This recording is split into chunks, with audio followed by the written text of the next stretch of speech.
Ya, halo bro, kembali lagi di gaptek.id dan di sini udah ada RX 580 ROG Strix. Buat informasi pertama, gue harus kasih tahu dulu kalau ini bukan Vega.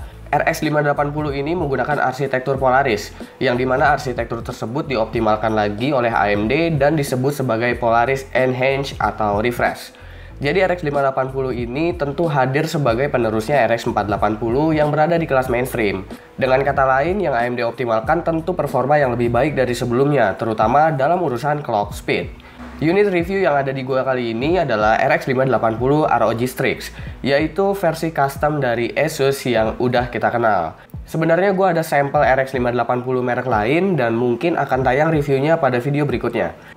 Ngebahas tentang seri ROG Strix tentunya kita udah familiar sama bentuk desainnya.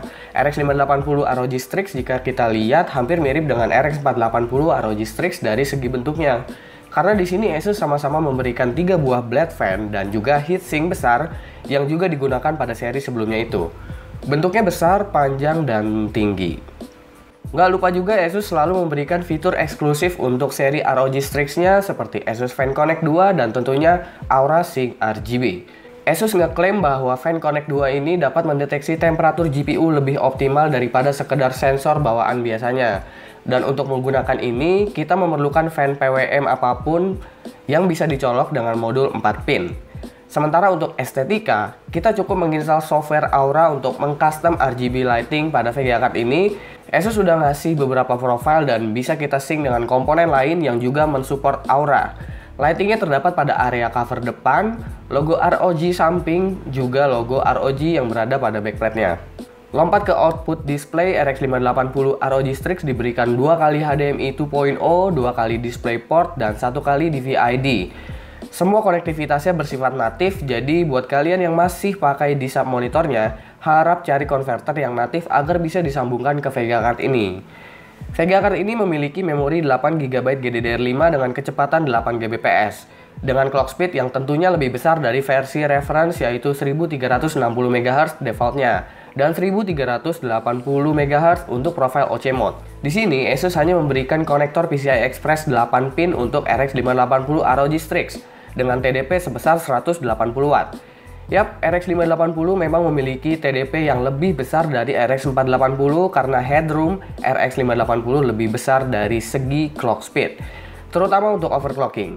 Meskipun clock speednya lebih besar, RX 580 dapat menggunakan voltase yang lebih kecil, sehingga temperaturnya juga bisa lebih adem dan bisa ngedapetin clock speed yang tinggi pada voltase yang sama. Contohnya seperti saat gue melakukan overclocking untuk RX 580 ini, gue menggunakan tools Asus GPU Tweak untuk mengoverclocknya. Gue bisa naikin clock speednya ke 1485 MHz dengan voltase 1,2 volt, juga merubah memori clock menjadi 9 Gbps.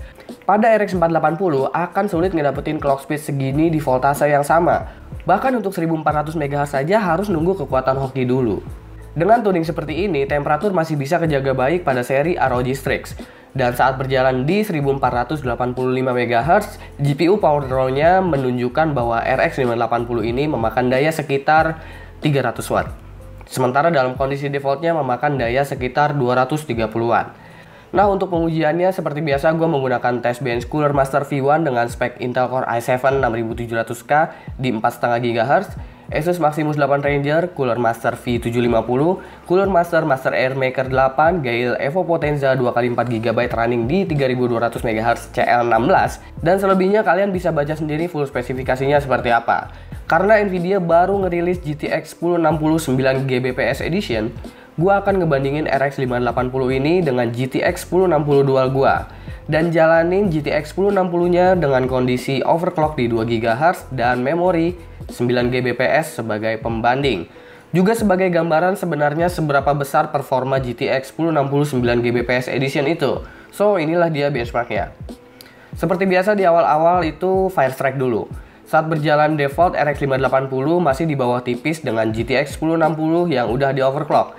Dan sisanya di graphics core RX 580 selalu unggul. Dan untuk time spy dari X12, RX 580 hanya bisa unggul tipis di graphics core pas udah di overclock.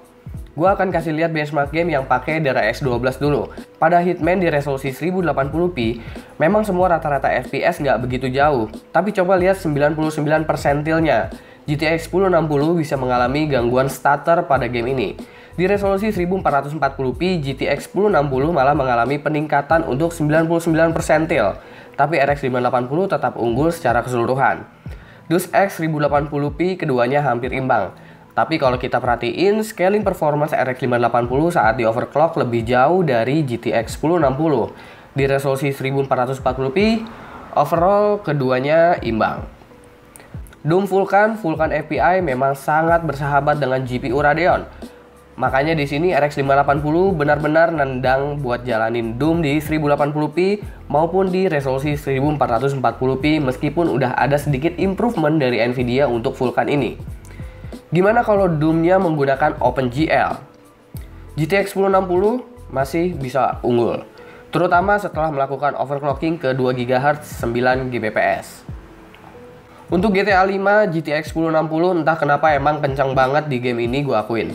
Keduanya nggak terlalu mengalami banyak peningkatan saat di overclock karena memang game ini cukup banyak memakan load di CPU. Dan pada game yang punya load GPU tinggi, yaitu The Witcher 3, terima kasih untuk AMD karena kali ini mereka masih tetap mengoptimalkan GPU-nya untuk DirectX 11.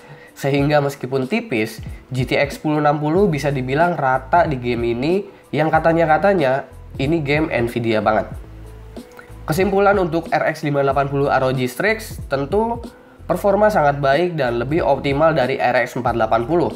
Sayangnya konsumsi daya memang terbilang tinggi dan AMD harus ngakuin kalau kompetitornya masih jauh lebih efisien urusan ini. Tapi dari segi price to performance, RX 580 bisa banget jadi top sweet spot budget mainstream. Buat kalian yang udah pakai RX 480 atau RX 470, sebaiknya gue saranin untuk tunggu RX Vega kalau emang mau ngerasain upgrade yang bener-bener upgrade. Tapi kalau lo belum pernah ngerasain sama sekali apa itu Polaris atau berencana nyari VGA di budget 3,5 sampai 4 jutaan, RX 580 nggak ada obatnya. Untuk seri ROG Strix ini harganya nggak berbeda jauh dengan RX 480 ROG Strix, sekitar 4,4 juta sampai 4,5 juta mungkin. Gue juga belum dapat info pasti soal harganya, tapi jika ngelihat MSRP di luar sana, seharusnya harganya segituan pas sampai Indonesia. Oke, jangan lupa like, share, dan subscribe jika video ini bermanfaat buat kalian semua. Follow sosial media gue, itu ada di description. Gue Subki, dan seperti biasa, sampai jumpa di lain kesempatan.